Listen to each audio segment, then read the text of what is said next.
Guys ரசத்துக்கு புளி ஊற வச்சுக்கலாம். ரசத்துக்கு மிளகு, ஜீரகம், 2 காஞ்ச மிளகாய், ஒரு கட்டி பூண்டு போட்டுக்கோங்க. உரிக்காம தோலோட போட்டுக்கலாம், நல்லாதான் இருக்கும். புளி தண்ணி கரைச்சி வச்சிருக்கேன், தண்ணியை கொஞ்சம் விட்டு அரைச்சி எடுத்துக்கலாம். ஒரு பச்சை மிளகாய் போட்டுக்கலாம். ஒரு கைப்பிடி அளவுக்கு மல்லி இலை,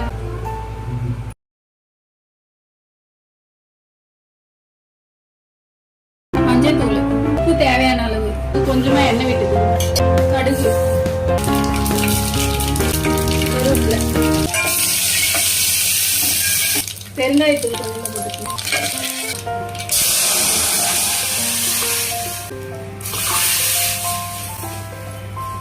மூடி போட்டுக்கலாம். லைட்டா கொதி வர மாதிரி இருக்கும்போது ஆஃப் பண்ணிடணும். இப்படி பொங்கி வரும்போதே கேஸ் ஆஃப் பண்ணிடுங்க. அவ்வளவுதான், ரசம் ரெடி. சிக்கன் கிரேவி, சாதம், ரசம் இதே மாதிரி செஞ்சு பாருங்க, சூப்பரா இருக்கும்.